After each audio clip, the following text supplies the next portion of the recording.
Pontevedra comezará o 2024 sendo o escenario dunha serie de televisión. A cidade é un dos espazos escollidos para rodar a nova obra de DLO Producciones. Había un párrafo en el primer folio que decía esto tiene que ocurrir en una ciudad especialmente bella donde casi nunca suceda nada y donde todo el mundo se pueda conocer. Y entonces cuando leí aquello dije, la única ciudad en la que ocurre eso, se dan esas condiciones, es Pontevedra.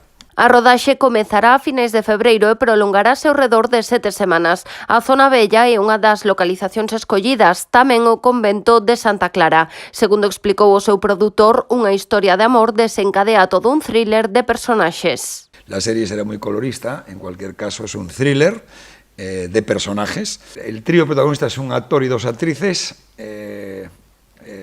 dos españoles y una de mucho renombre internacional. Que cuando los conozcáis una.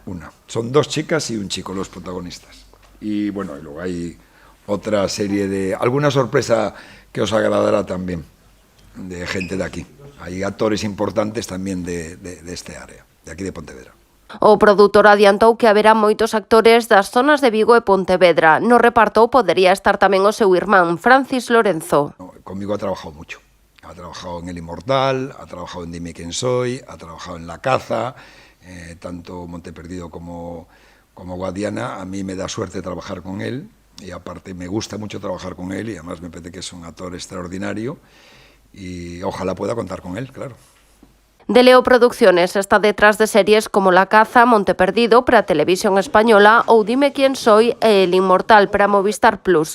Este novo proxecto incluirase nunha das plataformas por streaming máis populares da actualidade. No momento a serie vai ter unha proxección internacional importante en máis de 120 países e será unha promoción da cidade porque sí que na serie se vai a percibir perfectamente a beleza do centro histórico e do entorno natural tamén das praias das Rías Baixas e dos concellos limítrofes. Ademais de en Pontevedra, tamén se gravará noutros puntos da contorna como Ponte Caldelas, Combarro, Vilanova de Arousa ou as praias da Lanzada e de San Vicente do Mar.